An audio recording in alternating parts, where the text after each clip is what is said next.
Então, como eu havia falado, pela manhã nós abordamos o tema anemia de baixa produção e hoje nós vamos falar de anemias hemolíticas, né?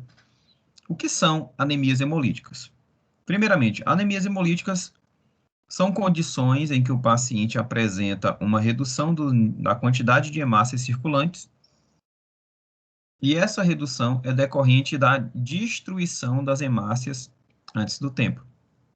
Então, essas hemácias desses pacientes, elas não conseguem viver os 120 dias normais, elas vivem menos que 120 dias.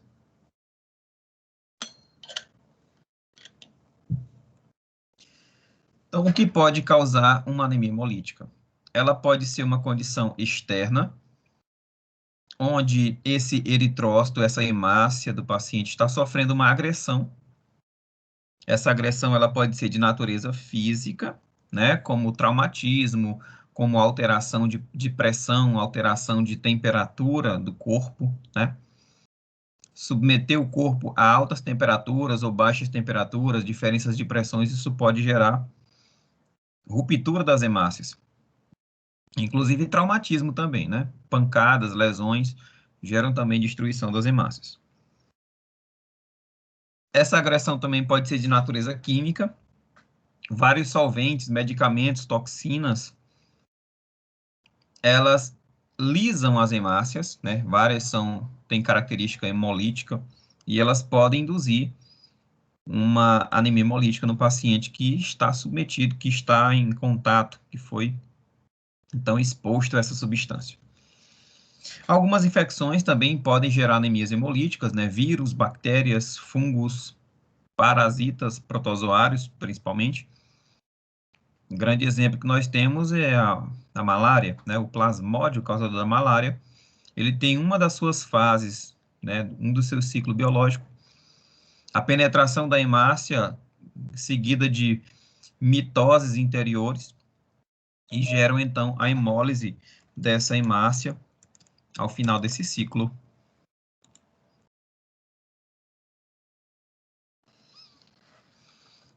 Também pode ser causada por condições imunológicas, né? Uma incompatibilidade sanguínea, no caso aí a eritroblastose fetal, uma transfusão sanguínea inadequada, pode gerar uma lesão na hemácia, causando hemólise. Mas a anemia hemolítica ela pode ser causada também por um defeito congênito do próprio eritrócito. Então, o indivíduo ele já produz um eritrócito defeituoso, frágil, e ele acaba sendo destruído precocemente. Exemplo, o paciente ele pode ter uma condição genética que gera uma proteína, né, um defeito na proteína de membrana da hemácia, e essa hemácia ela já é naturalmente frágil. Pode ser um defeito metabólico, um defeito em uma enzima crucial do metabolismo eritrocitário, né, para produzir energia. O defeito dessa enzima faz com que a hemácia ela tenha exaustão, né, metabólica ou perda da proteção antioxidante e faz com que essa hemácia seja destruída antes do tempo. Ou pode ser uma condição em que a hemoglobina está sendo produzida de maneira inadequada, uma hemoglobina instável, essa hemoglobina então se precipita e gera ali uma fragilidade na célula.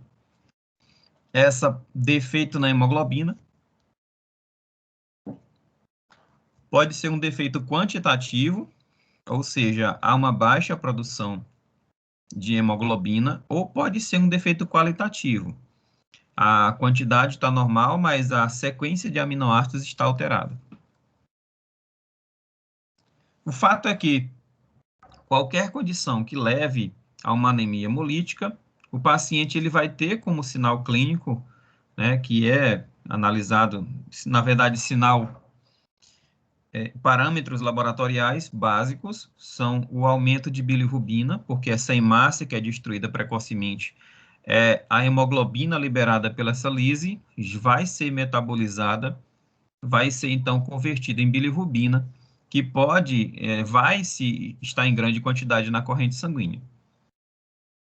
E aí esse excesso de bilirrubina é um dos sinais clínicos que nos leva a pensar em uma anemia hemolítica no paciente, né? A hiperbilirrubinemia.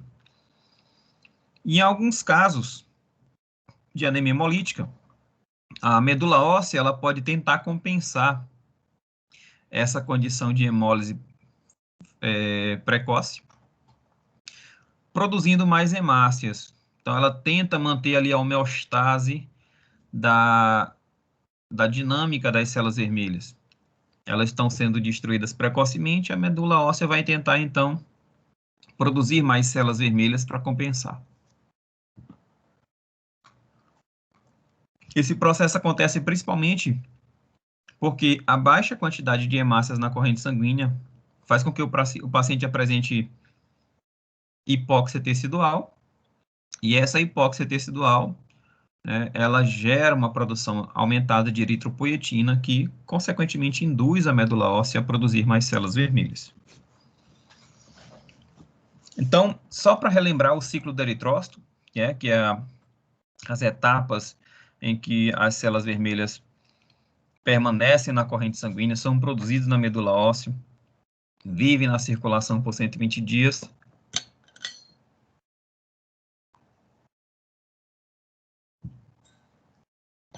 E depois, ao envelhecerem, elas são retiradas da corrente sanguínea pelos macrófagos do sistema retículo endotelial.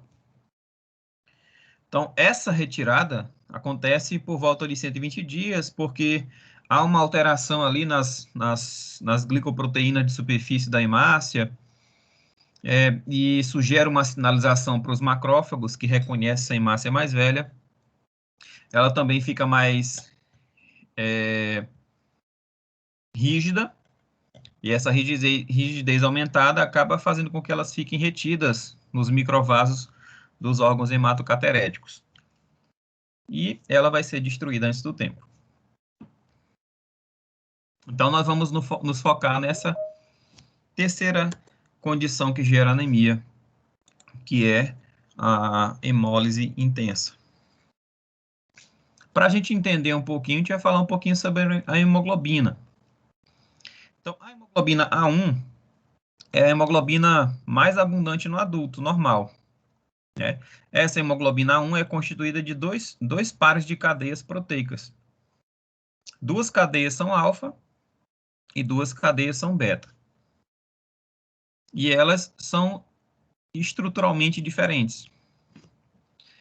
Cada uma das 4 cadeias, as duas alfa e as duas betas, elas têm uma porção, né, de proteína, e ela tem no interior dessa porção proteica um anel M, que no interior desse anel M tem um átomo de ferro ali, que é esse átomo de ferro que é responsável pela ligação com o oxigênio.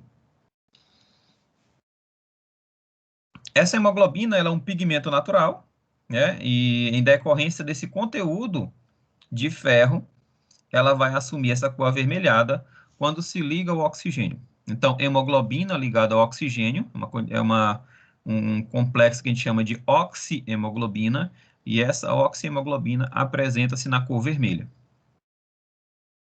Porém, quando ela não está ligada ao oxigênio, quando ela está desoxigenada, essa hemoglobina desoxigenada, ela se apresenta na cor azulada, arroxeada, né? Purpúrea. As cadeias alfa e beta, elas são produzidas por genes encontrados em cromossomos diferentes, cromossomo 11 e cromossomo 16, que nós vamos falar mais adiante. Então, existem genes específicos que vão produzir essas cadeias globínicas, não só a alfa e beta, mas as outras cadeias globínicas que vão compor as demais hemoglobinas encontradas no período embrionário, no período fetal e no período extraembrionário. Então, durante o período embrionário, nós temos algumas hemoglobinas encontradas ali. Nós temos 3 tipos de hemoglobina que podem ser encontradas durante o período embrionário. A hemoglobina Grower-1, que é formada por 2 cadeias zeta e 2 cadeias epsilon. Essa hemoglobina é a hemoglobina predominante na fase embrionária. Mas também nós podemos encontrar outras 2, a hemoglobina Grower-2, que é formada por duas cadeias alfa e duas cadeias epsilon. Essa Grower-2 ela começa a se formar quando o gene produtor de cadeia alfa se ativa. Então, ela é encontrada transitoriamente durante esse período, no momento em que o gene alfa começa a ser ativado e o gene zeta desativado. Existe também a hemoglobina de Portland, formada por duas cadeias zeta e duas cadeias gama. Também ela é encontrada de forma transitória, principalmente quando o gene gama está sendo ativado. Já na idade fetal, é encontrada a hemoglobina fetal, formada por duas cadeias alfa, duas cadeias gama. Essa hemoglobina, ela tem uma característica muito importante, que é uma maior afinidade pelo oxigênio, que é a hemoglobina 1. Então, por conta dessa capacidade, né, de maior afinidade, essa hemoglobina fetal, ela consegue retirar o oxigênio do sangue da mãe, que é rica em hemoglobina 1. E fazendo com que o feto consiga respirar no interior da barriga da mãe. Já a hemoglobina adulta, nós temos 3 hemoglobinas majoritariamente encontradas no adulto. Nós temos, deixa eu só desativar aqui o Telegram para poder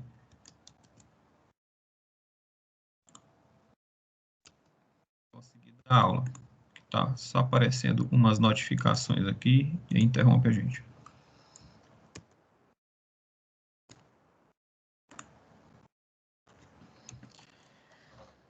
Já a fase adulta, nós temos a hemoglobina A1, que é formada por duas cadeias alfa e duas cadeias beta.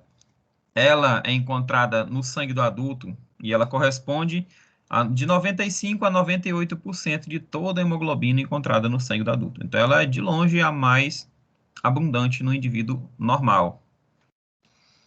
Mas, além dela, existe a hemoglobina A2, que é formada por duas cadeias alfa e duas cadeias delta. Ela corresponde a 2,5, em média, do total de hemoglobina do adulto. Ela não tem uma função totalmente definida, mas provavelmente ela é semelhante à hemoglobina 1, transporte de oxigênio com a mesma afinidade. E existe a hemoglobina fetal, que é formada por duas cadeias alfa, duas cadeias gama. Ela já era encontrada no período fetal, mas ela ainda fica presente no sangue do adulto, de forma bem reduzida, e ela é encontrada em algumas células vermelhas, e essas células vermelhas que têm hemoglobina fetal são chamadas de células F. Esse tipo de hemoglobina corresponde a menos de 1%. Na verdade, é menos de 1% aqui do total. Deixa eu só corrigir rapidão, antes que eu esqueça.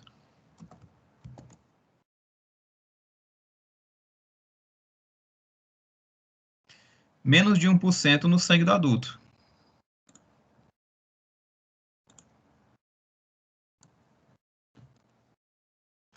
Então, aqui nós temos a representação de dois cromossomos, o cromossomo 16 e o cromossomo 11, e aqui nós conseguimos ver as regiões produtoras de cadeias proteicas que vão estar presentes nas hemoglobinas. Nós temos aqui a cadeia, o gene zeta, que vai produzir a hemoglobina Z, o gene que vai produzir a hemoglobina A2, né, as cadeias alfa, alfa 1 e alfa 2.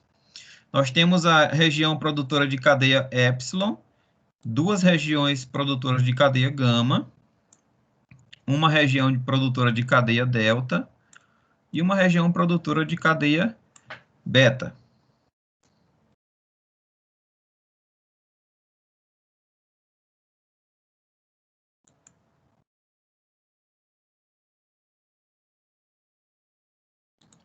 Então, vamos lá. Durante a vida embrionária, nós temos aí a hemoglobina Grower-1, que é formada por cadeia zeta e cadeia epsilon. A hemoglobina Grower-2, que é formada por cadeias alfa e cadeias epsilon. A hemoglobina fetal, que é formada por cadeias alfa e cadeias gama. E na vida adulta, além da hemoglobina fetal, temos a hemoglobina A1, que é formada por cadeias alfa e cadeias beta, e a hemoglobina A2, formada por cadeias alfa e cadeias delta. Então, a taxa de síntese de hemoglobina, ela vai depender da disponibilidade de ferro para a síntese desse anel M que a gente já viu na aula de hoje pela manhã. Então, a síntese de hemoglobina depende dos níveis de ferro. De forma que a ausência de ferro resulta em quantidades relativamente pequenas de hemoglobina na célula vermelha. Então, a ausência ou a carência impacta negativamente na produção de hemoglobina. O ferro, ele vem da alimentação, né, em menor quantidade, e ele também vem da reciclagem dos eritrócitos. A gente já viu que 96% do ferro utilizado pela medula óssea para produzir novas hemácias vem da reciclagem dos eritrócitos velhos, 96%. E apenas 4% vem da alimentação. Então, praticamente todo o ferro que é proveniente das hemácias velhas vai ser reaproveitado. Então, a alimentação ela serve apenas para repor a pequena quantidade de ferro que é perdida diariamente, que é cerca de 1 miligrama. Então, a hemoglobina ela vai estar presente em algumas regiões. 80% do ferro ela vai estar complexada com a hemoglobina. Então, 80% de todo o ferro do nosso corpo estará, então, complexada com a hemoglobina. 20% estarão, de ferro do nosso corpo estará nos tecidos de depósito. A medula óssea, baço, fígado, intestino e outras regiões. E apenas menos de 1% estarão encontradas em algumas proteínas que contêm ferro na sua composição. Proteínas que não são hemoglobina. Nós temos aí a mioglobina, que é uma proteína de armazenamento de oxigênio no músculo. Proteína do sistema do citocromo, das mitocôndrias. Enzimas, que contêm ferro. E sais, né, complexos de sais com ferro, como sulfato ferroso. Essa hemácia velha, como a gente já falou, ela vai ser retirada da corrente sanguínea através da ação dos monócitos e dos macrófagos, das células fagocitárias, né?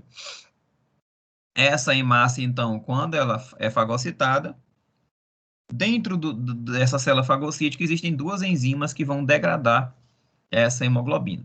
Os demais componentes vão ser reciclados. O ferro, as cadeias proteicas que vão ser quebradas em aminoácidos.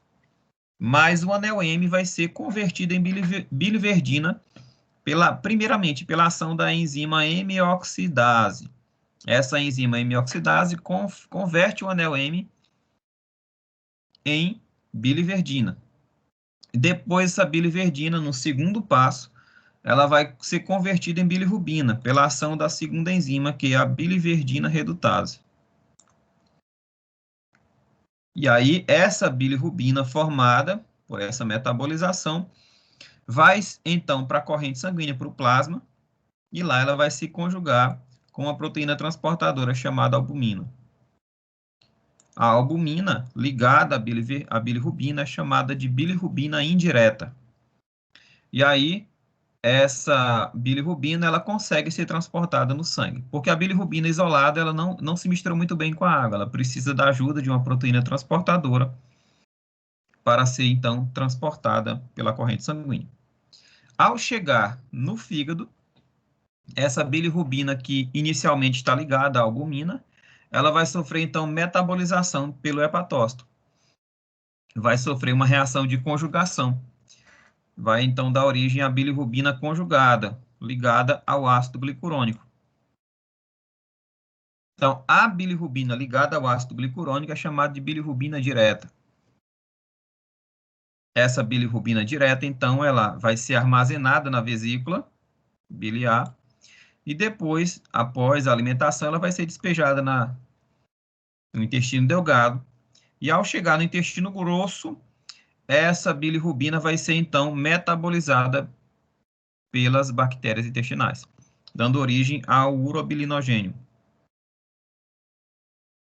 Parte desse urobilinogênio volta, então, para a corrente sanguínea e vai ser eliminado na urina na forma de urobilinogênio ou urobilina.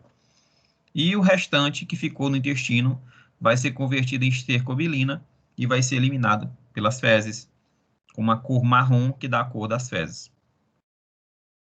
Então aqui nós temos um macrófago, e no interior desse macrófago nós temos hemácias que foram fagocitadas. É basicamente isso que a gente olha lá nas paredes dos vasos dos órgãos hematocateréticos, macrófagos fagocitando as hemácias velhas. Então, são as reações químicas que acontecem no interior do macrófago. A hemioxigenase, a primeira enzima, converte, então, o grupamento M, que é vermelho, em biliverdina, que é verde. A segunda enzima, então, a biliverdina redutase, converte, então, a biliverdina em bilirrubina, que é amarela.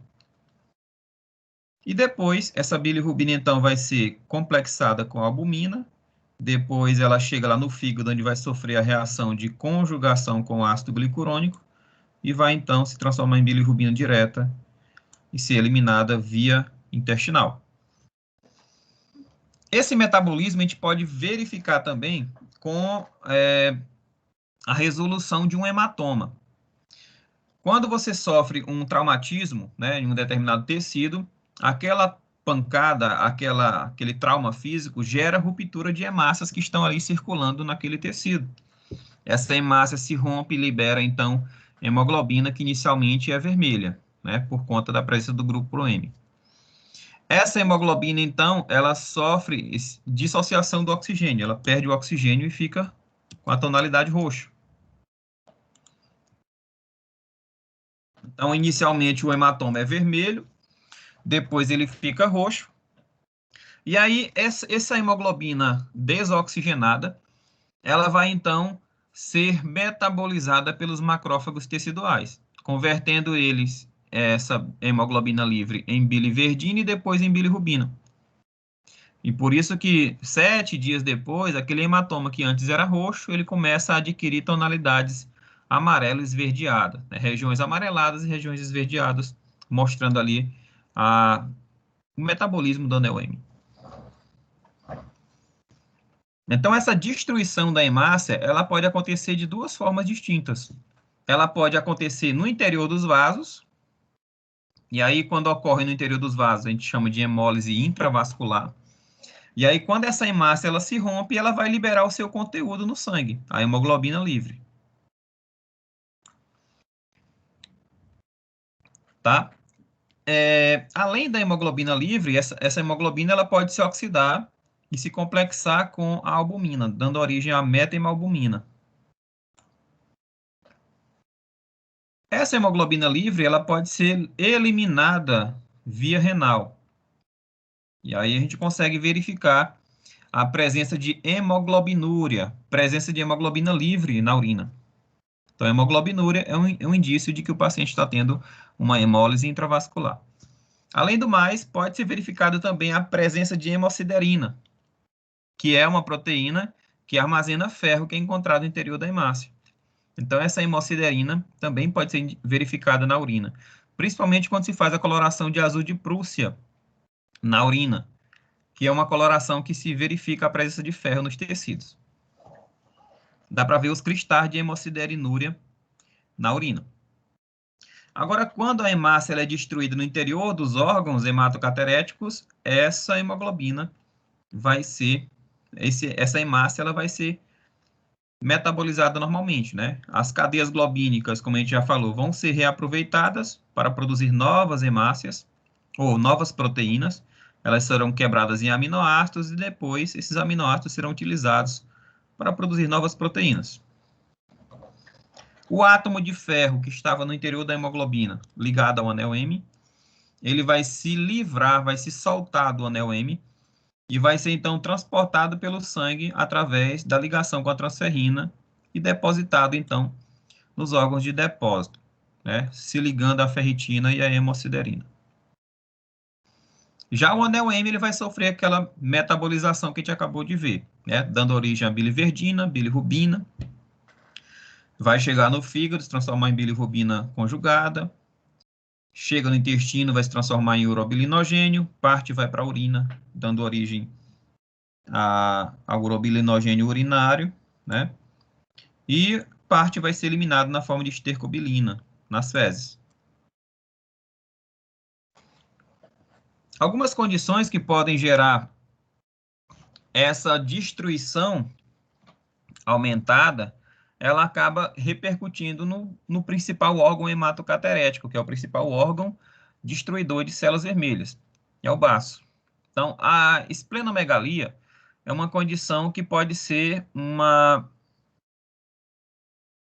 adaptação a uma condição que gera sobrecarga no baço.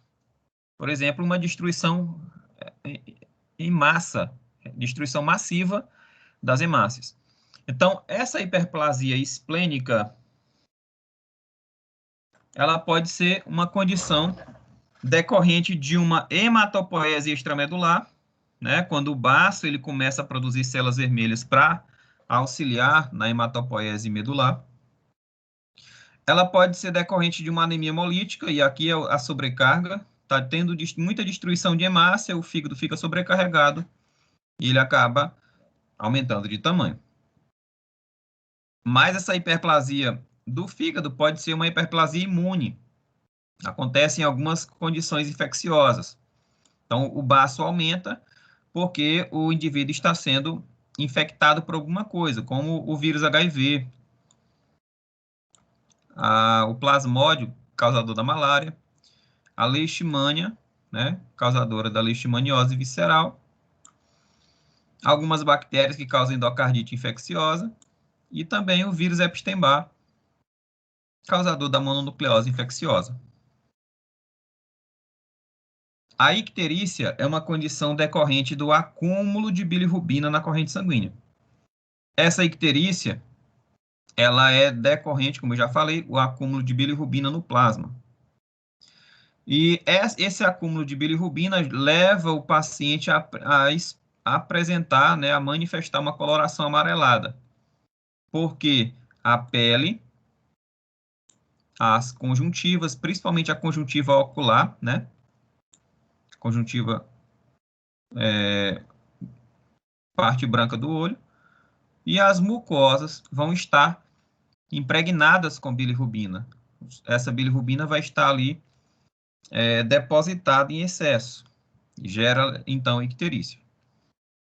Essa hiperbilirrubinemia, que é o excesso de bilirrubina na corrente sanguínea, ela pode ser causada por uma condição direta, né, como obstrução do duto biliar, e aí essa bilirrubina não consegue ser eliminada via fecal, ela ocorre regurgitação, ela volta para a corrente sanguínea.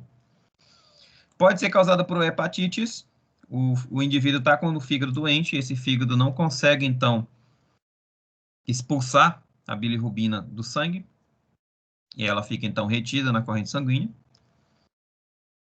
E tudo isso é decorrente, né, do acúmulo de bilirrubina conjugada, a bilirrubina ligada ao ácido glicurônico, ou a albumina. Já a hiperbilirrubinemia indireta, ela é causada por um acúmulo de bilirrubina não conjugada, insolúvel. Ela pode ser causada por uma condição genética ou por hemólise, decorrente da destruição excessiva. Como que a gente avalia se o paciente está com icterícia? Você vai analisar as frações de bilirrubina e a bilirrubina total, né? Fazer doseamento de bilirrubina direta, bilirrubina indireta, e também fazer o dosamento das enzimas hepáticas, né? AST, ou também chamada de TGO, ALT, também chamada de TGP, além das as enzimas canaliculares, né? Fosfatase alcalina e gama-glutamiltransferase. E você pode também fazer doseamento de outras substâncias que analisam o poder de síntese do fígado, como as proteínas da cascata de coagulação. Várias dessas proteínas, elas são sintetizadas pelo fígado, como, por exemplo, a protrombina e o fator 5. E também o hemograma, principalmente o plaquetograma, vai avaliar essa função hepática, porque o fígado produz também a trombopoietina, que é o órgão, o principal hormônio, o hormônio que regula a produção de plaquetas. Então, aqui só falando da hematocaterese, novamente, que é a destruição das células vermelhas, quando essa destruição acontece no interior dos vasos, a gente tem alguns parâmetros laboratoriais que nos ajudam a identificar uma hemólise intravascular. Como eu falei, o paciente ele vai ter hemoglobinemia, né, a presença de hemoglobina na urina, ou na hemoglobina livre no sangue, meta-albuminemia, que é hemoglobina ligada à albumina. O paciente também vai apresentar hemociderinúria e hemoglobinúria, que é a presença de hemoglobina livre na urina, e hemociderinúria, a presença de hemociderina livre na urina. Como a gente já falou, né, boa parte das hemácias velhas, elas serão destruídas no fígado e serão reaproveitadas os seus componentes, como aminoácidos, o ferro, mas o anel protoporfirina vai ser, então, metabolizado e eliminado. Esse processo de reciclagem é chamado de turnover dos eritrócitos. Então, as anemias hemolíticas, voltando ao conceito, ela é uma condição, né, anêmica em que o indivíduo ele vai ter destruição precoce das hemácias. E em decorrência disso, né, o nosso corpo ele não se entrega fácil para as condições de anemia. Ele tenta manter a homeostase, né, a produção, a manutenção dos níveis de células vermelhas na corrente sanguínea, para manter a oxigenação normal. Quais são os mecanismos compensatórios que o nosso corpo se utiliza para manter a homeostase da concentração de células vermelhas? Um deles é a hiperplasia eritroide, é aumentar a quantidade de células vermelhas, precursora de células vermelhas na medula óssea, e essa hiperplasia ela vai culminar numa expansão da medula óssea.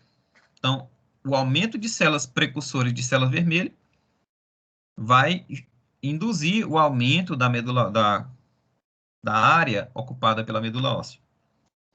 Outra condição é a reticulocitose expressiva. Então, o aumento de células vermelhas recém-produzidas também é uma condição de compensação. Como a gente viu nas aulas anteriores, o reticulócito é aquela hemácia jovem, recém-produzida, que acabou de perder o seu núcleo, mas ainda tem resquícios de RNA mensageiro no seu interior, no interior do citoplasma. Ela vive nessa condição ainda por 5 dias. 3 dias desses na medula óssea e os últimos 2 dias na circulação, onde ela então completa o seu estágio maturativo e se transforma numa hemácia.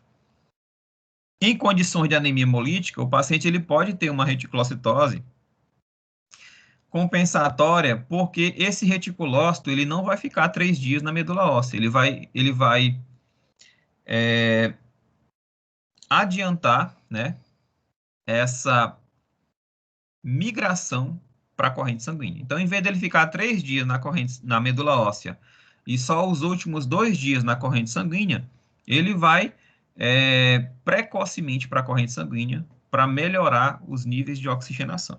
Isso gera uma quantidade aumentada de reticulócitos na circulação sanguínea, chamada de reticulocitose. Então, essa reticulocitose ela pode acontecer mesmo antes do nível de hemoglobina cair abaixo de 3. Então, o paciente na anemia hemolítica inicial, ele já tem uma reticulocitose antes mesmo de apresentar uma anemia, porque a medula óssea tenta a todo custo manter os níveis de oxigênio normais.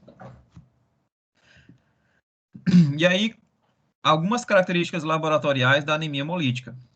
As bilirrubinas totais, a bilirrubina indireta e direta estarão aumentadas, porque muitas hemácias estão sendo destruídas, muita bilirrubina está sendo produzida, tanto direta quanto indireta. Ou seja, a bilirrubina indireta é aquela ligada à albumina e a direta é a ligada ao ácido ao ácido glicurônico. Clinicamente, como esses pacientes eles vão se manifestar? Eles vão apresentar palidez nas mucosas, né? Mucosa ocular, abaixo das unhas, né? Espaço subungual, na boca, mucosa oral e na pele como um todo, né? Além disso, ele vai apresentar icterícia, que é o acúmulo de bilirrubina na corrente sanguínea. E ele pode apresentar esplenomegalia, porque se está tendo destruição rápida e massiva, o baço ele vai estar sobrecarregado e aumentado de tamanho. A urina pode apresentar-se escura durante a conservação para a realização do AAS. Quando isso acontece, a gente sabe que é uma hemólise intravascular, ou seja, a hemácia está sendo destruída na circulação mesmo, e não nos órgãos. E aí essa hemoglobina livre, ela sofre oxidação em contato com o oxigênio, além do mais, o urobilinogênio também. Então, urina que escurece em contato com oxigênio é indicativo de hemólise intravascular. O paciente também, se ele tiver uma hemólise intensa e crônica, ele pode apresentar cálculos vesiculares de pigmento. Porque a bilirrubina ela não se mistura muito bem com a água, né? E aí, se o paciente tem uma hemólise intensa, esse acúmulo de bilirrubina pode gerar cristais, e esses cristais podem formar cálculos pigmentares na vesícula biliar. Inclusive, na urina, a gente consegue ver os cristais de bilirrubina. Então, presença de cristais de bilirrubina na urina é indicativo de hemólise intravascular. Esse paciente também ele pode apresentar uma crise aplástica. E o que seria essa crise aplástica? A medula óssea está a todo vapor tentando manter os níveis de hemácias na corrente sanguínea dentro da normalidade. Só que chega um momento que essa medula óssea que está produzindo demais, ela está sobrecarregada, ela pode se estagnar, ela pode parar abruptamente a produção de hemácias por conta da exaustão. Essa exaustão pode ser energética, pode ser nutricional ou por outras condições. Então, a medula óssea ela tem dificuldade de produzir células vermelhas porque faltou nutriente, porque faltou energia. E aí esse paciente ele pode apresentar uma crise aplástica, que é uma interrupção temporária da produção de células vermelhas, não só de células vermelhas, mas de células brancas também e plaquetas.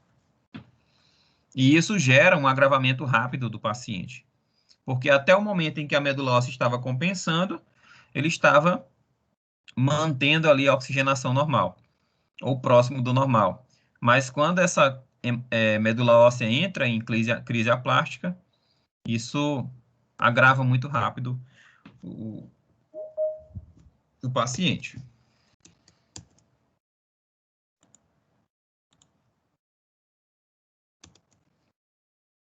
Além do mais, o paciente ele pode apresentar hematopoese extramedular, que é a produção de células vermelhas fora da medula óssea, né, auxiliados pelo baço e pelo fígado. E, consequentemente, esse fígado e esse baço, como ele vai ter uma função extra, eles vão ficar sobrecarregados e eles podem aumentar de tamanho, gerando um quadro de hepatoesplenomegalia. O paciente ele pode manifestar alguns sinais de que ele está tendo uma destruição de células vermelhas em parâmetros laboratoriais. Que sinais são esses? Um deles é o aumento da bilirrubina. Então, o aumento de bilirrubina, tanto sérica, quanto não conjugada, quanto ligada à albumina, vão estar aumentados, mostrando que o paciente está tendo destruição massiva de hemácias. O aumento do urobilinogênio, decorrente da excreção renal, que é um produto da metabolização do anel M, da hemácia, também é um indicativo de que o paciente está tendo hemólise. E também a ausência de aptoglobinas séricas. Aptoglobinas são proteínas que transportam hemoglobina livre.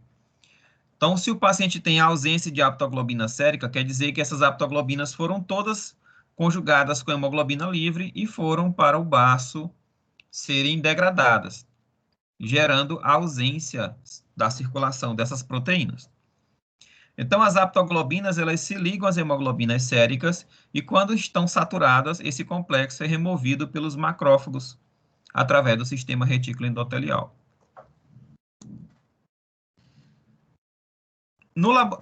Laboratorialmente, o paciente ele pode apresentar sinais de aumento da produção eritroide. Então, além de sinais de que o paciente está tendo destruição de hemácia, ele também pode manifestar sinais laboratoriais de que ele está tendo uma produção de células vermelhas aumentada. O primeiro parâmetro é a reticulocitose. Reticulocitose é o aumento de células jovens, ou também chamado de reticulócitos no sangue. E essa reticulocitose é decorrente do aumento da produção de células vermelhas, né? A eritropoiese intensa. Outro sinal de aumento da produção eritroide é quando o paciente manifesta uma hiperplasia medular da população eritroide.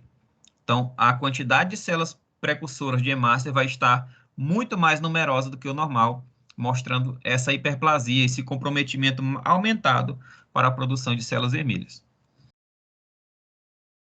E também quadros de eritropoiese extramedular.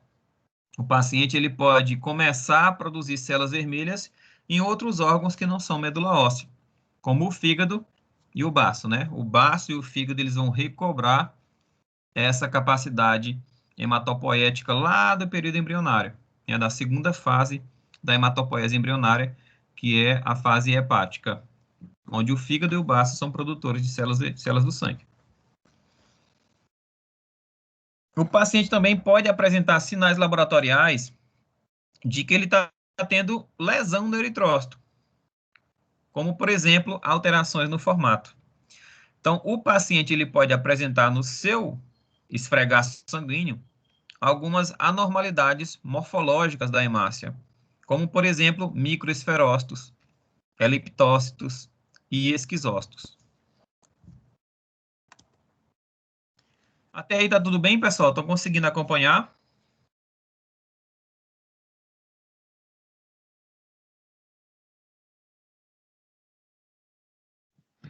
Tudo bem, sim, prof. Ótimo. Estão conseguindo entender, né? Sim. Ótimo. O paciente também pode manifestar sinais de fragilidade osmótica, né? Quando a hemácia ela se rompe muito fácil, quando ela é submetida a soluções hipotônicas, através do teste de fragilidade osmótica. Então, os eritrócitos que estão sensibilizados, que estão ligados a anticorpos, ou que sofreram a ação mecânica dos macrófagos, eles ficam mais frágeis, gerando um teste de fragilidade osmótica positivo. E também, laboratorialmente, a gente pode dosear algumas enzimas específicas do interior da hemácia. E aí, essas enzimas específicas, quando estão aumentadas, indicam hemólise. Como, por exemplo, a desdrogenase lática, que é uma enzima encontrada no interior de várias células. Aumento de desdrogenase lática é indicativo de destruição celular. A própria hemoglobina livre, na corrente sanguínea, em grande quantidade, indica hemólise intravascular. A hemoglobina na urina e também a meta-hemoglobinemia, né? O aumento de hemoglobina ligada à albumina. Tudo isso são indicativos de que o paciente está tendo dano à sua célula vermelha. Além disso, a hemólise extravascular, o paciente ele vai apresentar a remoção dessas células vermelhas nos órgãos hematocateréticos, pelos macrófagos encontrados nesses órgãos. Já na hemólise intravascular, o paciente ele vai ter uma hemólise nos vasos sanguíneos, liberação de hemoglobina livre, causando hemoglobinemia, que é a hemoglobina livre na corrente sanguínea. Essa hemoglobinemia, essa hemoglobina se liga às aptoglobinas, que são proteínas transportadoras de hemoglobina livre. esse complexo hemoglobina-aptoglobina, ela vai ser transportada, então, para os órgãos hematocateréticos e vão ser, então, destruídas. Mas, algumas hemoglobinas, moléculas de hemoglobinas, podem ser perdidas, então, pela urina, gerando quadro de hemoglobinúria. Além disso, a hemosiderina também, que deveria estar no interior da hemácia, quando liberada na corrente sanguínea, elas podem também ser liberadas na urina, gerando um quadro de hemosiderinúria. E o complexo albumina ligado à hemoglobina também pode ser eliminado na corrente sanguínea, gerando um quadro de metahemoglobinúria. Então, a liberação de hemoglobina na urina, essa hemoglobina livre na urina, quando exposta ao oxigênio ambiental, ela sofre oxidação e causa escurecimento da urina. Então, acontece da seguinte forma, essa hemólise intravascular dentro do vaso. Essa hemácia, quando sofre ruptura, a hemoglobina livre, ela vai se ligar à albumina, dando origem à metalbumina, ou methemalbumina, tanto faz. E esse complexo albumina-methemalbumina vai ser, então, destruído no sistema retículo endotelial, pelo macrófago. A hemoglobina livre também, ela pode se ligar com a aptoglobina, que é outra proteína transportadora, só que exclusiva de hemoglobina livre. Também vai ser degradada no sistema retículo endotelial. E o excesso de hemoglobina que não foi captado pelas proteínas transportadoras vai ser, então, eliminada na urina, na forma de hemoglobina livre, e também a hemosiderina, presente no interior da hemácia, também vai ser eliminada na urina, gerando hemosiderinúria. O que pode causar hemólise intravascular? Transfusões de sangue incompatível, a deficiência da enzima G6PD, que deixa a célula mais suscetível, a hemácia mais suscetível ao estresse oxidativo, além de condições que gerem síndrome de fragmentação eritrocitária, anemias hemolíticas autoimune, o indivíduo vai produzir anticorpos contra as próprias hemácias, anemias hemolíticas induzidas por medicamentos ou anemias infecciosas, além de hemoglobinúria paroxística noturna, que é uma condição específica, que nós vamos falar mais adiante, e também indivíduos com hemoglobina instável. Aqui nós temos, por exemplo, urinas de pacientes com hemólise intravascular. Percebam a cor dessa urina aqui, ó. Ela tem uma grande quantidade de hemoglobina livre, ela foi exposta ao oxigênio tecidual e se oxidou. Aqui é uma urina com hemoglobina livre, mas ainda não sofreu o processo de oxidação, então ela era assim e vai ficar assim com o tempo. Então, dependendo da quantidade de hemoglobina livre, ela vai ficar mais escura. Tá? E aqui nós temos uma lâmina de urina que foi corada com um corante azul de Prússia, que se liga aos complexos de ferro, dando a coloração azul. Então, esses cristais azulados aqui é de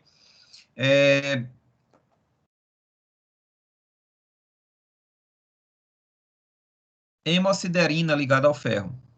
Estava tentando lembrar. Tá, aqui nós temos, ó, amostra suscetível de urina de episódio agudo, tal, e depósito de hemosiderina na urina, que foi corado com azul de Prússia. Então, essa hemosiderina que deveria estar na hemácia, que está ligada ao ferro, né? Ela foi corada, então, com o corante azul de Prússia, mostrando que o paciente tem hemosiderina na urina, confirmando, então, uma hemólise intravascular.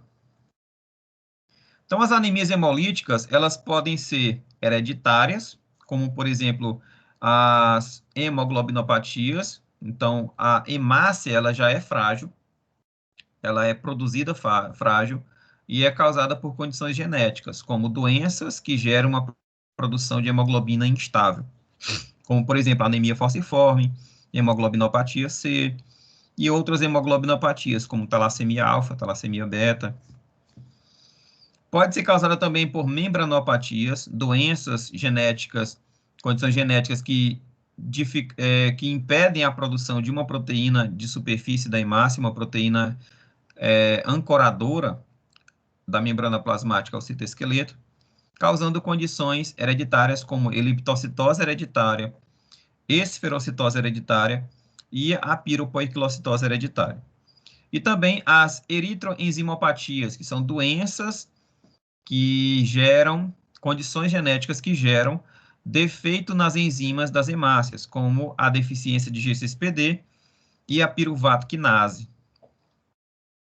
Mas as anemias hemolíticas também podem ser causadas por condições externas, né, adquiridas, como, por exemplo, as condições imunológicas, que podem ser tanto autoimune, que podem ser produzidas por anticorpos frios ou quentes, e também tem a anemia hemolítica aloimune, que é quando o paciente recebe anticorpos destruidores de hemácia de outro paciente.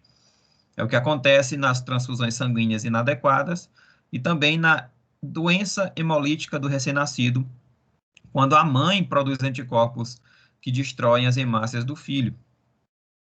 Mas ela pode ser causada também por agentes químicos, agentes físicos, biológicos, condições secundárias a outras doenças de base, além da hemoglobinúria da marcha e a hemoglobinúria paroxística noturna. Vamos falar de cada uma delas. Então, as anemias hemolíticas hereditárias, nós temos aí as membranopatias, como esferocitose hereditária e eliptocitose hereditária. O defeito metabólico da deficiência de G6PD, ou piruvato quinase, e as hemoglobinopatias, que podem ser tanto quantitativas, como talassemia alfa e beta, quanto qualitativas, como hemoglobina S, hemoglobina C e hemoglobina instável. Já as anemias hemolíticas adquiridas, nós temos as imunológicas, como autoimune, que o corpo do paciente produz anticorpos que destroem as próprias hemácias, ou pode ser uma anemia hemolítica aloimune, que é quando o paciente recebe anticorpos de outro indivíduo que destrói essas hemácias, decorrente de reações imunológicas transfusionais, doença hemolítica do recém-nascido, aloenxerto, transplante de células-tronco e algumas doenças associadas a drogas também. Algumas drogas, alguns medicamentos, elas induzem a produção de autoanticorpos. Nós vamos falar mais adiante. Como, por exemplo, alguns antibióticos e também a metildopa e outros medicamentos que nós vamos falar. Substâncias químicas, que podem ser de uso doméstico ou industriais, solventes, drogas e medicamentos. E agentes físicos, como traumatismo, queimadura, frio intenso, calor intenso, próteses valvares e também uso de stents.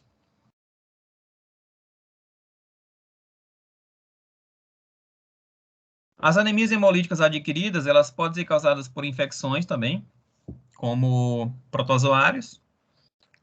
Exemplo aí, o plasmódio causador da malária e o protozoário causador da babesiose, que apesar de ser uma zoonose, ela pode infectar seres humanos também.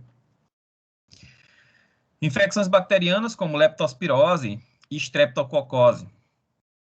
Os streptococos, eles causam hemólise também, né? Inclusive, lá na microbiologia, a gente estuda lá os testes para a detecção, para a diferenciação de streptococos, alfa-hemolítico, beta-hemolítico, gama-hemolítico, né?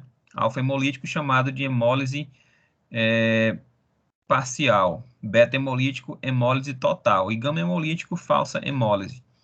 Então, você coloca essas bactérias em contato com um agar-sangue, que é feito com hemácias de carneiro, e aí, dependendo das substâncias que essa bactéria produz, ela vai gerar uma hemólise verdadeira, falsa, né, ou uma hemólise parcial. Vírus também causam hemólise, como com o vírus da hepatite e o vírus Epstein-Barr. Anemias hemolíticas podem também ser causadas por condições secundárias, como doenças hepáticas ou doenças renais. Aí nós temos também a hemoglobinuria da marcha e a hemoglobinuria paroxística noturna. Vamos falar das membranopatias primeiro. Então, a esferocitose hereditária é uma condição em que o paciente ele tem geneticamente um defeito na síntese de proteína. Essas proteínas estão envolvidas na interação vertical do citoesqueleto com a membrana plasmática da hemácia. E esse defeito na interação vertical, ela ocasiona perda gradativa dos lipídios de membrana, né? E essa perda faz com que a hemácia ela tenha uma inadequada sustentação do citoesqueleto, dando a ela uma fragilidade aumentada. Então, a medula óssea, ela produz hemácias com morfologia normal, formato bicôncavo e tal, mas essas hemácias, ao perderem gradativamente esses lipídios de membrana, elas vão se tornando esféricas ou elípticas, que vão precocemente serão destruídas pelos macrófagos dos tecidos hematopoéticos ou hematocateréticos. Então, clinicamente, essa condição é uma doença genética autossômica, que pode ser recessiva ou dominante, dependendo do tipo de esferocitose. Essa doença ela vai se manifestar em qualquer idade, e o paciente vai apresentar icterícia flutuante, ou seja, tem hora que tem icterícia, tem hora que não tem, e ele fica sempre oscilando entre ter icterícia e não. A esplenomegalia, aumento do baço, presença de cálculos vesiculares, né, os cálculos de bilirrubina, e também crises aplásticas por conta da exaustão medular. Laboratorialmente, ele vai ter uma anemia de grau variado, ele vai ter uma reticulocitose que pode ser entre 5% ou até 20%, e na lâmina ele vai apresentar microesferócitos, que são densamente corados. Para diagnosticar essa membranopatia, faz-se teste de Cumbres direto e indireto, mostrando que essas hemácias estão frágeis, para excluir a possibilidade dessa hemólise seja mediada por anticorpos. Teste de resistência osmótica vai dar positiva, mas o exame que vai diagnosticar a membranopatia é a eletroforese das proteínas de membrana da hemácia. O tratamento, a principal forma, como é uma doença genética, é fazer a esplenectomia. Porque se você retirar o baço do paciente, como o baço ele é o principal órgão hematocaterético, essa retirada precoce da hemácia vai ficar mais deficitária, e por conta disso, o paciente ele vai apresentar um aumento da vida, da expectativa de vida das hemácias, mesmo sendo frágil. Mas essa esplenectomia, ela só é feita com indicação clínica, né, com casos mais graves. O paciente, se apresentar litíase biliar, que são os cálculos de bilirrubina na vesícula, úlceras dos membros inferiores, ou retardo do crescimento, só assim, alguns desses sintomas, esse paciente ele vai ter indicação clínica para fazer esplenectomia. O diagnóstico conclusivo, como eu falei, é pela eletroforese de proteína de membrana, evidenciando a ausência de uma ou de mais proteínas que são essenciais para essa interação vertical do citoesqueleto com a membrana plasmática. Já a eliptocitose hereditária, ela é muito parecida com a esferocitose. Elas também são doenças genéticas que geram ali um defeito na produção de proteínas. A diferença está aqui.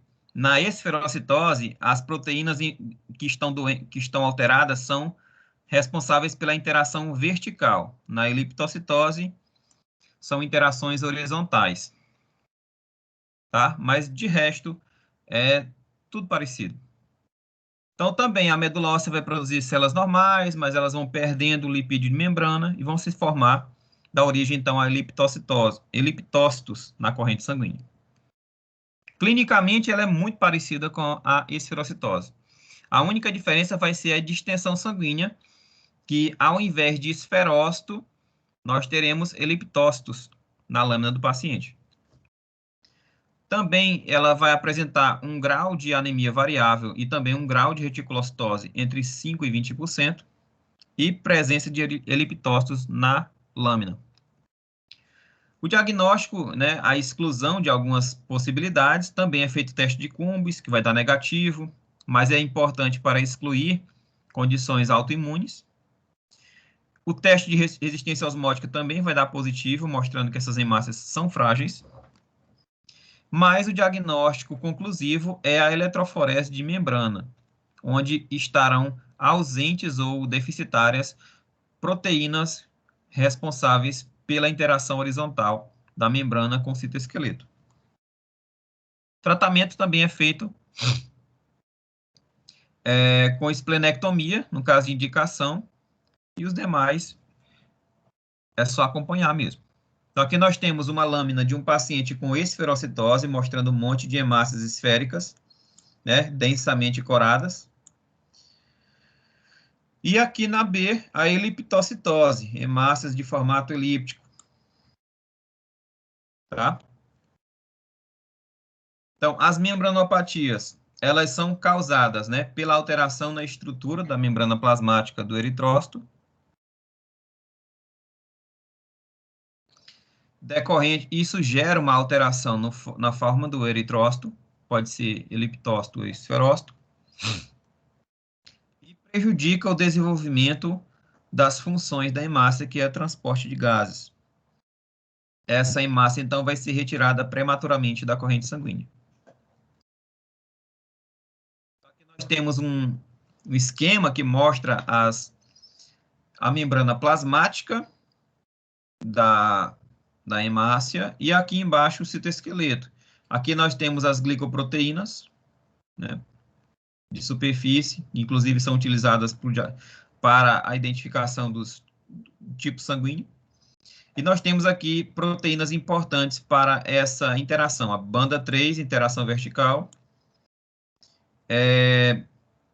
e as interações horizontais, alfa-espectrina, beta-espectrina. Outra que é importante para interação vertical, a anquirina e a proteína banda 4.2. Essas hemácias, elas, quando são frágeis, elas começam a perder lipídio de membrana, vão diminuindo de tamanho, se transformando em esferócito. Então, quando o paciente tem defeito na espectrina, anquirina, proteína 4.1 e proteína banda 3, ele vai ter uma esferocitose. Defeito na espectrina alfa e beta, eliptocitose. Defeito na espectrina alfa e beta também pode gerar piropoiquilocitose.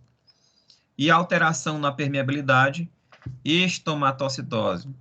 Essas condições que estão em asterisco são condições autossômicas dominantes, ou seja, basta o indivíduo ter um dos cromossomos alterado para manifestar esse fenótipo.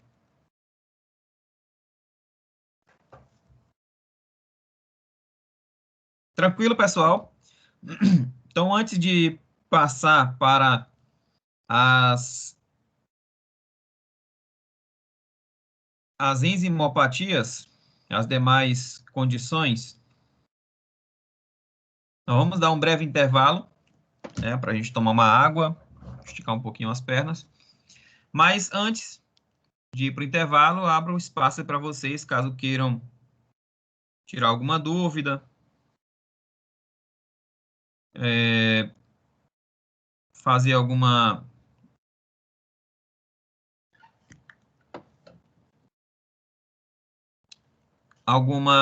complementação do que foi dito, fiquem à vontade.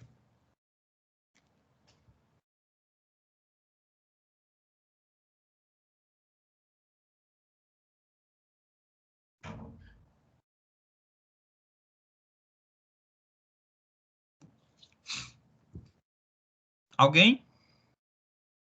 Não? Então, pessoal, vamos dar um intervalinho de 15 minutos, já já a gente volta. Qualquer coisa, eu estou por aqui.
Então, vamos lá, pessoal. Vamos dar continuidade à nossa aula. Vou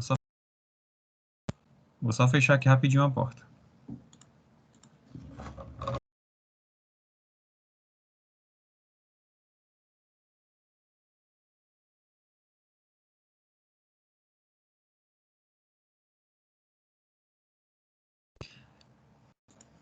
Então, vamos lá. Vamos continuar, então. Vamos falar agora de enzimopatias. Então, as enzimopatias são defeitos em enzimas cruciais para a sobrevivência das hemácias, o funcionamento e sobrevivência, como, por exemplo, a enzima glicose 6-fosfato deshidrogenase. Então, essa enzima, ela tem a capacidade de reduzir a nicotinamina adenina dinucleotídeo fosfato, ou NADP, e NADPH. Em decorrência disso, a NADPH nos eritrócitos é a única forma, né, única via que gera a redução das glutationas e, consequentemente, protege as hemácias contra o estresse oxidativo. As demais células têm outras vias de proteção contra o estresse oxidativo. A hemácia só tem essa. Então, o defeito na enzima G6PD deixa a hemácia mais suscetível a estresse oxidativo. Então, clinicamente, essa deficiência ela é assintomática, mas ela pode se manifestar quando o paciente ele é induzido a um estresse oxidativo. Então, por exemplo, o paciente, quando ele se alimenta de fava, ou tem algumas infecções, ou alguns medicamentos, eles são utilizados, geram o estresse oxidativo e o paciente ele vai manifestar uma crise hemolítica. Esse paciente ele vai ter uma anemia aguda, causada por hemólise intravascular, progressiva e presença de hemoglobinúria.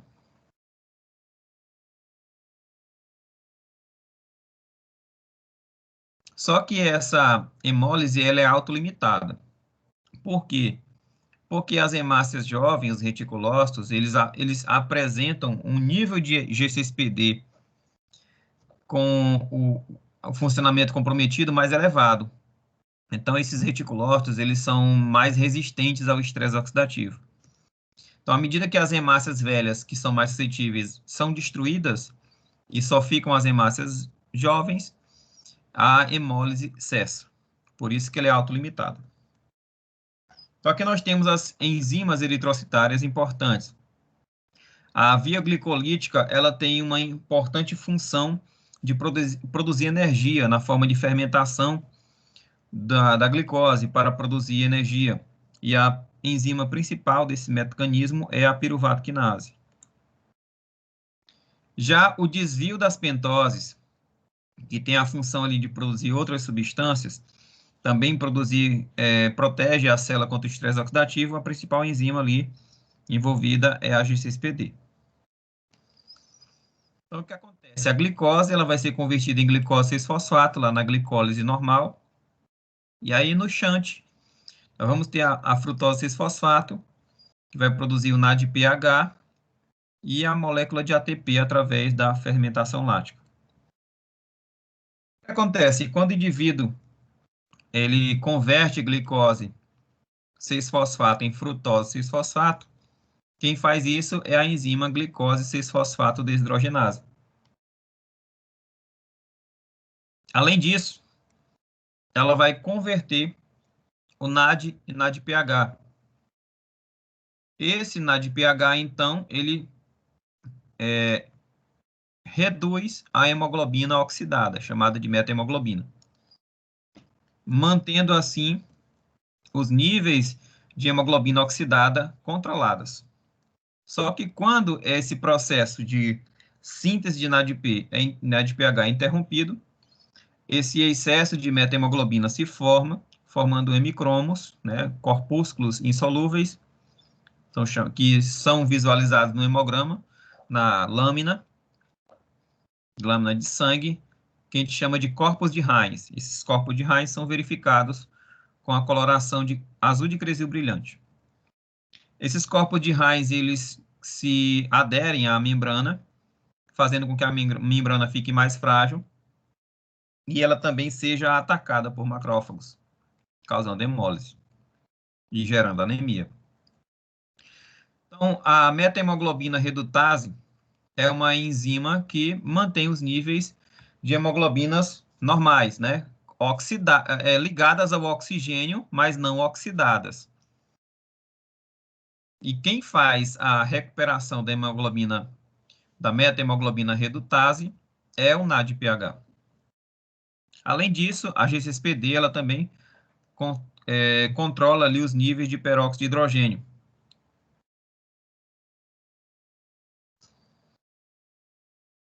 Então, as enzimopatias, no caso da G6PD, é uma decorrência da perda do controle antioxidante. Isso gera uma lesão de membrana na hemácia, forma corpos de Heinz e destrói a hemácia mais precocemente. O que pode gerar esse estresse oxidante num paciente com deficiência de G6PD. Infecções, medicamentos, principalmente antimaláricos, né, como primaquina, a cloroquina, hidroxicloroquina, alguns bacteriostáticos, né, e fungicidas, alguns analgésicos, principalmente o ácido acetilsalicílico, alguns antihelmínticos, algumas substâncias diversas, como vitamina K, a naftalina, que é utilizada nas gavetas para espantar insetos, e também a ingestão de algumas plantas que são ricas em substâncias oxidantes, como feijão e fava. Então, esse paciente ele não pode ingerir esses alimentos. Caso eles ingiram, eles vão ter uma crise hemolítica. Então, na lâmina do paciente, o que é verificado num paciente com deficiência de CSPD? Ele vai ter um monte de corpos de Heinz, que são esses grumos, esses cristais de hemoglobina oxidada. Essa hemácia fica rígida e é facilmente atacada pelo macrófago. E também são visualizadas hemácias mordidas, decorrente do ataque do macrófago. Nós temos aqui que a gente chama de helmet cell. São essas hemácias com um pedaço faltando, abocanhadas pelo macrófago. São chamadas de esmegmostos, também chamado de helmet cell, né, do inglês hemácia mordida, ou simplesmente de hemácia mordida. Então, essas condições, elas geram alterações na estrutura da cadeia proteica Perdão, agora as hemoglobinas, só para concluir. Então, essa deficiência enzimática, ela deixa a hemácia mais frágil e mais fácil de ataque a oxidante, gerando uma destruição precoce pelo macrófago. E outra condição que gera hemólise congênita são as hemoglobinopatias. Os defeitos de hemoglobina. As hemoglobinopatias são alterações da estrutura da cadeia de proteínas, como hemoglobina. Existem mais de 500 variantes de hemoglobina. A maioria envolve cadeia beta e outras são mais complexas. Elas podem ser causadas por uma substituição de um único aminoácido, ou por deleções, ou por fusões, ou alongamentos de cadeias globínicas. Elas se apresentam na forma heterozigótica, né, como um gene normal e um gene com a mutação. Nesse caso, elas são chamadas de traço, ou elas podem apresentar o indivíduo doente na forma de homozigose. Elas podem também ter associações entre si. O paciente ele pode ser ao mesmo tempo traço falciforme, traço talassemia beta, traço falciforme e traço talassemia alfa, traço falciforme e traço hemoglobinopatia C, que a gente chama de dupla heterozigóticos. A mais comum delas é a anemia falciforme, né? Que é a mais frequente de todas. Ela tem ampla distribuição, mas ela é mais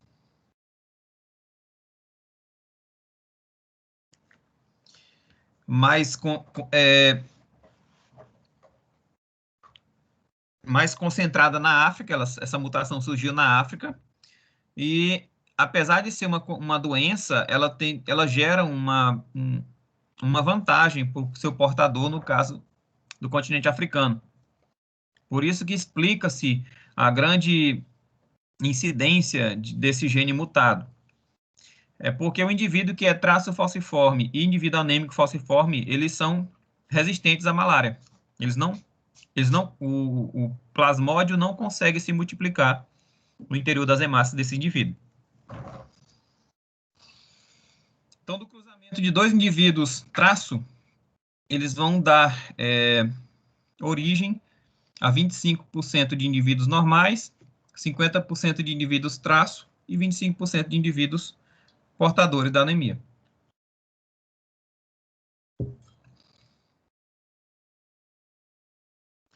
Para entender um pouquinho a hemoglobinopatia, a anemia falciforme, especificamente, a hemoglobina é formada por cadeias globínicas, tanto alfa quanto beta, o anel M, que é formado pela protoporfirina, e o átomo de ferro.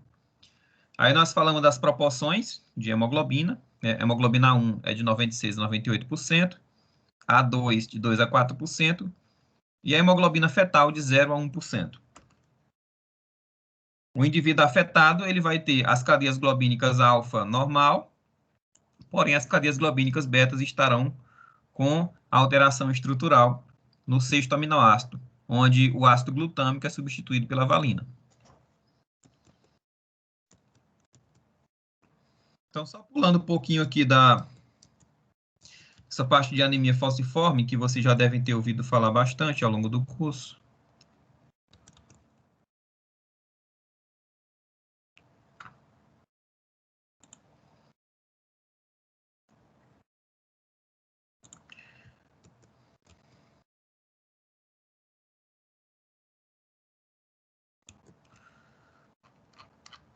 Vamos falar falar das demais anemias.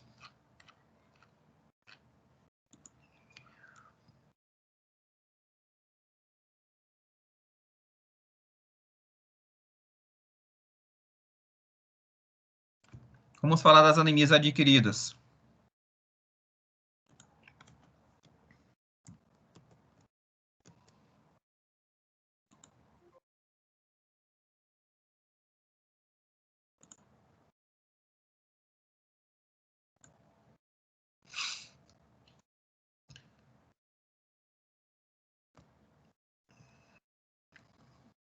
Então, as anemias hemolíticas adquiridas, vamos falar delas.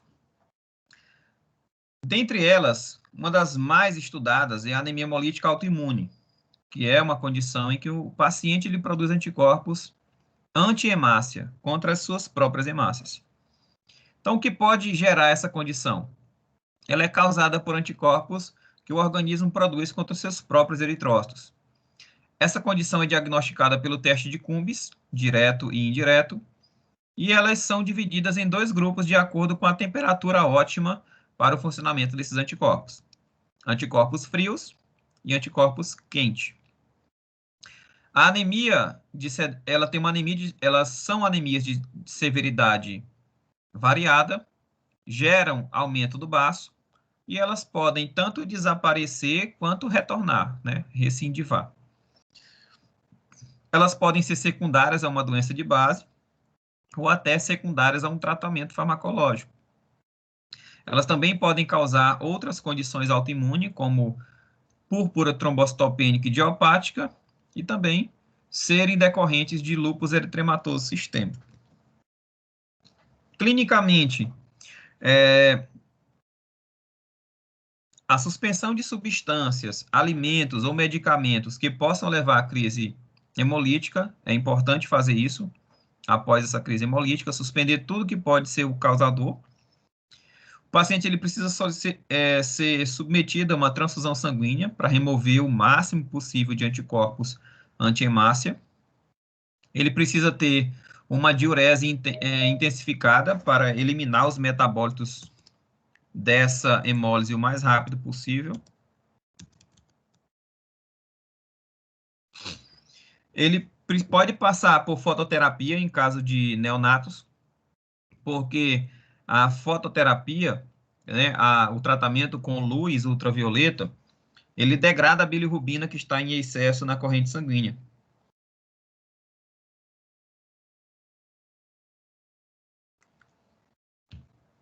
E também pode ser submetida à sanguínea transfusão, que é a retirada do sangue velho e adicionar um sangue novo.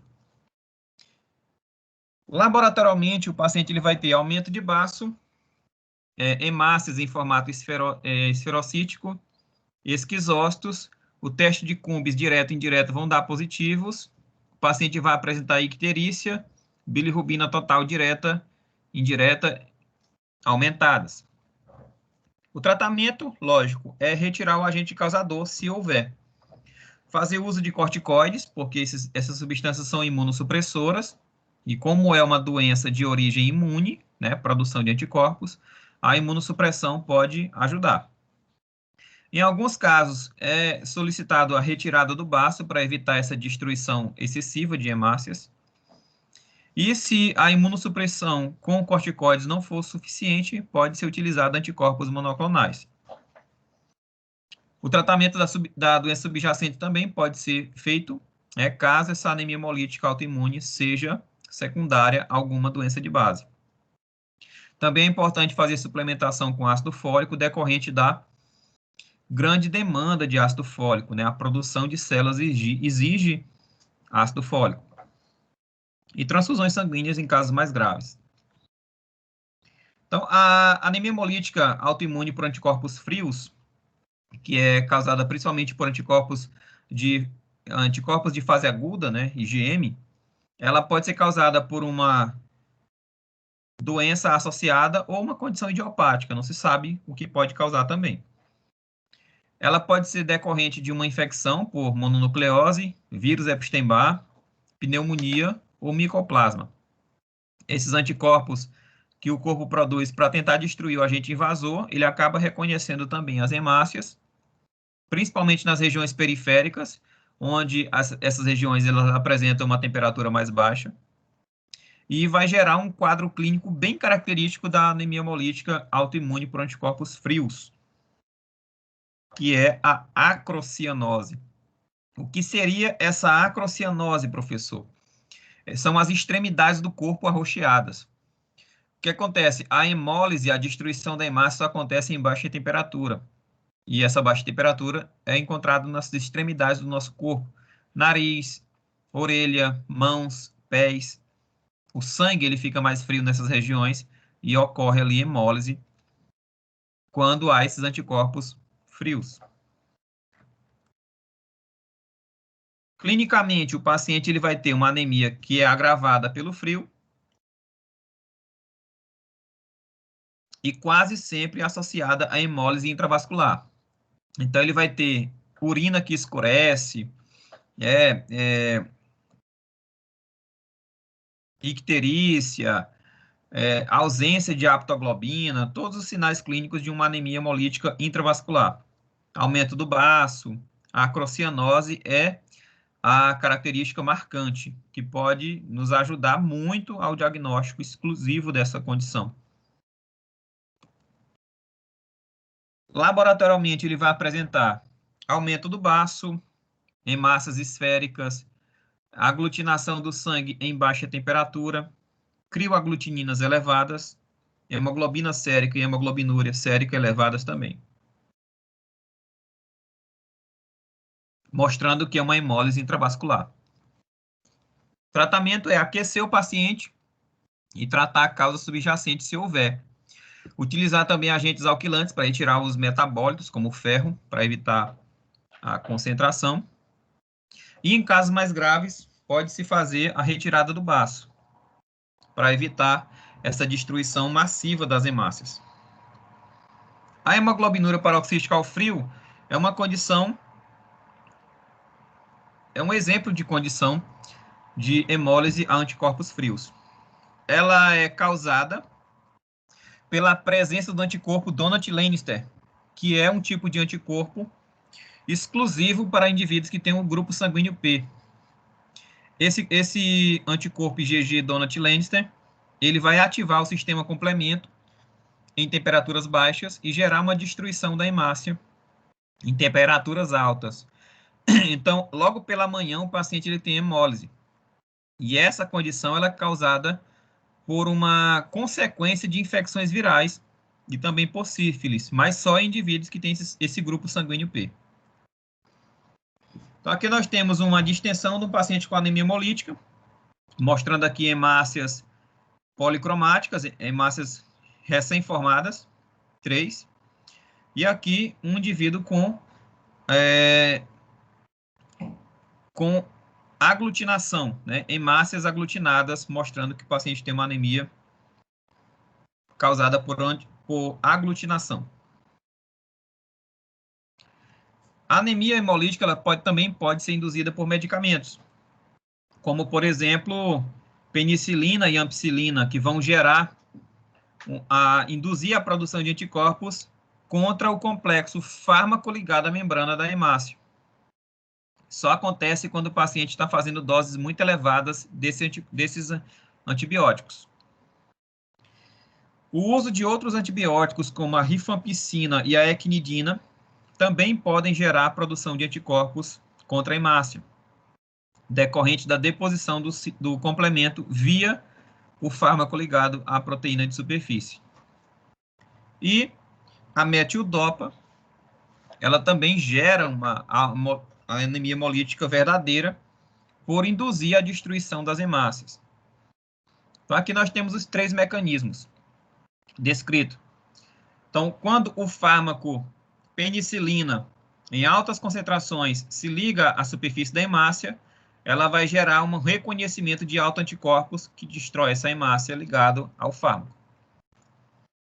A quinidina, ela ao se ligar com proteínas plasmáticas e essas proteínas plasmáticas se depositarem na superfície da hemácia, geram então reconhecimento por anticorpos que ativam o sistema complemento e destroem essa hemácia. E o uso de metildopa, em alguns pacientes, gera a produção de anticorpos que destroem as próprias hemácias do paciente. Então, existe também a anemia hemolítica aloimune, que acontece quando o paciente ele tem as suas hemácias destruídas por anticorpos de outros indivíduos, que foram, então, transferidos para o seu corpo. Ela é causada por exemplo, uma incompatibilidade sanguínea entre doador e receptor,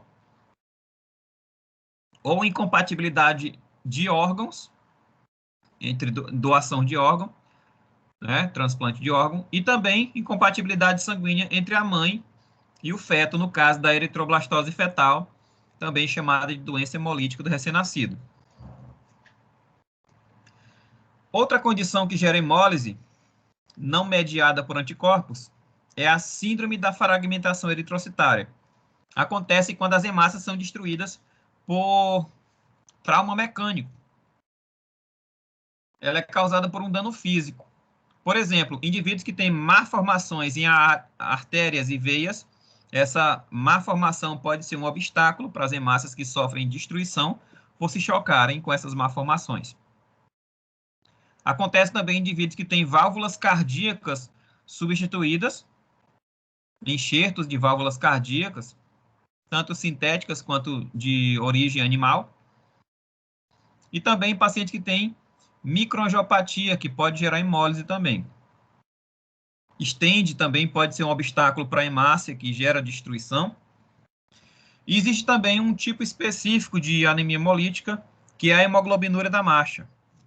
Acontece em indivíduos que são submetidos a uma marcha intensa, vigorosa, e aí os pequenos ossos dos pés, a cada passo, eles vão esmagando as hemácias que estão ali circulando na planta do pé.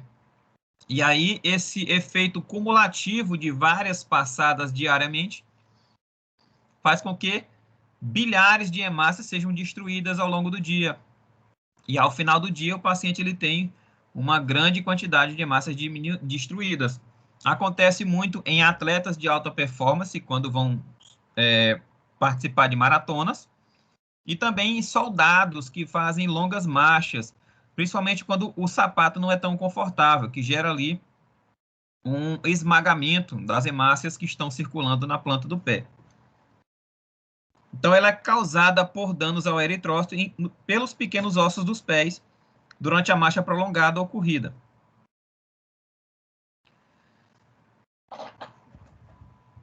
Aqui nós temos várias condições que geram anemias hemolíticas, né? E alguns testes laboratoriais para o diagnóstico dessas anemias hemolíticas. Então, o eritrócito, quando ele está ligado a anticorpos, ele vai ser reconhecido pelo macrófago, que vai gerar a sua destruição completa, ou ele vai retirar um pedaço dessa hemácia, gerando um microesferócito. Essa hemácia menor, que foi retirada um pedaço dela, ela vai sofrer hemólise posterior. Existem alguns testes laboratoriais que servem para a gente confirmar que a anemia hemolítica é causada por intervenção do sistema imunológico ou descartar essa possibilidade. Exemplos são os testes de Cumbis. O Cumbis direto, ele vai avaliar a presença de anticorpos no interior, no plasma do paciente. Tá? Como que é feita? Se o paciente tiver hemácias que estão ligadas a anticorpos, autoanticorpos, o soro de Cumbis, que é utilizado no teste de Cumbis direto, que é um anticorpo anti-IgG, ele vai se ligar a esses anticorpos de superfície, gerando aglutinação. Então, se o teste de Cumbis direto der positivo, causando aglutinação, indica que o paciente ele tem hemácias que foram sensibilizadas, que estão ligadas a anticorpos. Ou, no soro de Cumbis também, existem anticorpos anti-CD3B, que é uma proteína do sistema complemento ativado, que se deposita na superfície da hemácia. E se o paciente apresentar hemácias sensibilizadas pelo sistema complemento, vai gerar aglutinação. Então, o teste de Cumbis direto, ele avalia a presença de hemácias sensibilizadas, hemácias que foram ligadas, que foram ativadas, né, por anticorpos, autoanticorpos, ou anticorpos anti-hemácia, perdão. Já o teste de Cumbis indireto, ele vai avaliar se no soro do paciente tem anticorpos anti-hemácia. Então, no teste de Cumbis indireto, não vou usar a hemácia do paciente, eu vou usar o soro do paciente e colocar em contato com hemácias de carneiro, hemácias padronizadas. Se no soro do paciente tiver anticorpos anti-hemácia, eles vão se ligar às hemácias do teste e depois, ao adicionar o soro anti-Cumbis, soro de Cumbis, vai gerar aglutinação. Certo? Um exemplo, a mãe que gerou uma criança com eritroblastose fetal, ela vai dar negativa para o teste de Cumbis direto, porque as hemácias dela não estão sendo sensibilizadas. Se você fizer o teste de Cumbis direto na criança, dá positivo, porque as hemácias dela que estão sofrendo ataque. Tá? O teste de Cumbis indireto na criança também dá positivo, porque mostra que tem anticorpos anti-hemácia no sangue da criança. Só que se você fizer teste de Cumbis na mãe, o que vai acontecer? O Cumbis direto vai dar negativo, porque não são as hemácias da mãe que estão sofrendo ataque. As hemácias dela não estão sensibilizadas. Mas no soro da mãe existe anticorpos anti-hemácia. Anticorpos que se ligam às hemácias e que sofrem, então, destruição. Então, mãe e filho com mãe de um filho que teve eritroblastose. O filho que teve eritroblastose, teste de Cumbis direto e indireto dão positivo. A mãe que gerou a criança, teste de Cumbis direto negativo e Cumbis indireto positivo. Outras condições que podem gerar hemólise, infecções, né? Vão desencadear uma crise hemolítica em indivíduos, por exemplo, com GCSPD, ou pode causar uma anemia hemolítica microangiopática, no caso ali de pneumococos, meningococos, e também hemólise, no caso ali de plasmódio causador da malária, e outras condições como Clostridium perfringens, que também geram destruição. Agentes químicos e físicos também destroem hemácias. Medicamentos como dapsona, sulfasalazina em doses elevadas podem destruir hemácias, principalmente em indivíduos que têm deficiência de GCSPD. Além de intoxicações por cobre, chumbo, clorato, arsina, também vão gerar hemólise. Fisicamente, alterações de temperatura, como queimaduras graves, também vão gerar lesões nas hemácias, hemólise. E, por último, uma condição específica chamada de hemoglobinúria paroxística noturna. Essa condição ela é uma condição adquirida, onde o indivíduo ele vai ter uma mutação de célula-tronco, a célula que vai produzir todas as células do sangue. Algumas dessas células-tronco vão sofrer mutação genética e elas vão deixar de expressar uma substância muito importante na membrana dela, que é uma substância que funciona como âncora, que é chamada de fosfatidil-inositol. Essa substância ela vai segurar algumas proteínas sinalizadoras de reconhecimento do próprio pelo sistema imune. Ao não expressar essa proteína âncora, essa substância âncora, elas deixam de ser reconhecidas como próprias pelo sistema imune do paciente.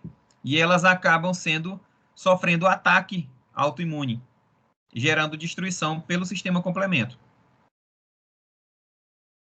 Então, o paciente ele vai apresentar liberação de hemosiderina na urina, diminuição de ferro, aumento de plaqueta, e o tratamento é feito com anticorpos que bloqueiam o sistema complemento, principalmente a proteína C5, e impede a ativação do sistema complemento. A única forma de cura do paciente é um transplante de medula óssea de doador compatível, retirando aquelas células-tronco que têm um defeito e impedindo hemólise.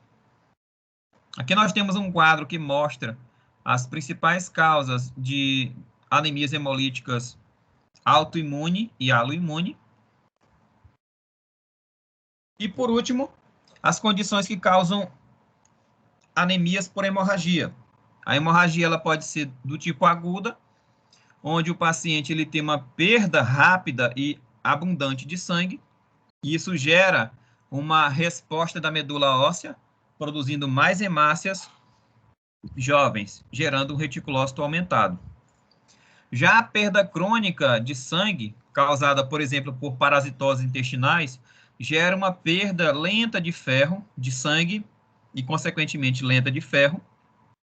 E essa perda de ferro crônica faz com que os depósitos de ferro fiquem exauridos, diminuindo, assim, a produção de mais hemácias, gerando uma reticulopenia.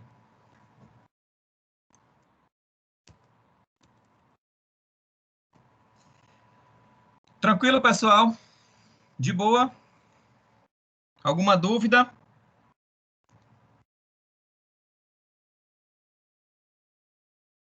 Eu me atrasei demais no serviço que eu fui realizar na farmácia. Nessa aula você falou sobre o FAM, porque é um dos exames que a gente tem pego na farmácia,